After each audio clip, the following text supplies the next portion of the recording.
தனது மாமாவின் துணிக்கடையில் வேலைக்கு சேர்ந்தார். 1920ஆம் ஆண்டு தன்னுடைய 16ஆம் வயதிலே காங்கிரஸ் கட்சியில் தன்னை இணைத்துக் கொண்டார். பிறகு பல போராட்டங்களில் கலந்து கொண்டு சிறை சென்றார். காமராஜர் முதலமைச்சராக பதவியேற்ற நேரத்தில் ஏறக்குறைய 6000 பள்ளிக்கூடங்கள் மூடப்பட்டிருந்தன. அவற்றை உடனடியாக திறக்க ஆணையிட்டார்.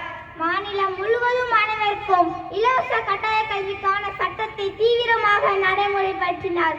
பள்ளி நிகழ்ச்சி ஒன்று நடைபெற்றது. அதில் காமராஜர் கலந்து கொண்டார்.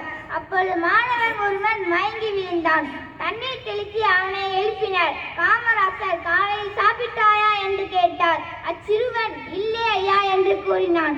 ஏன் சாப்பிடவில்லை என்று காமராஜர் கேட்டார். சாப்பிட எதுவும் இல்லை என்று பதில் கூறினான். அப்போதிலிருந்து படிக்க வரும் மாணவர்கள் அனைவருக்கும் ஒரு நேரம் உணவாவது அளிக்க வேண்டும் என்று முடிவு செய்தார். பசியின்றி படிக்கும் மாணவர்களுக்கு மதிய உணவு திட்டத்தை கொண்டு வந்தார். மாணவர்கள் பள்ளியில் ஏற்ற தாழ்வின்றி படிக்க சீருடை திட்டத்தையும் அறிமுகம் செய்தார்.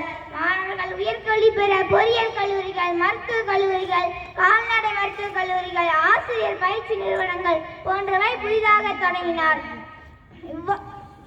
கல்வி புரட்சிக்கு வித்திட்டவரே காமராசரே ஆவார். இவரின் சிறப்பு பெயர்கள்: பெருந்தலைவர், கர்ம வீரர், தென்னாட்டு காந்தி, கருப்பு காந்தி, செயல் வீரர், கர்ம வீரர் என்றெல்லாம் அன்புடன் அழைக்கலாம். காமராசர் அவர்கள் 1975ஆம் ஆண்டு அக்டோபர் 2ஆம் நாளில் உலகை விட்டு மறைந்தார். எதுமைக்கும் நீங்கள் எடுத்துக்காட்டு. தமிழ்நாட்டு மக்கள் தான்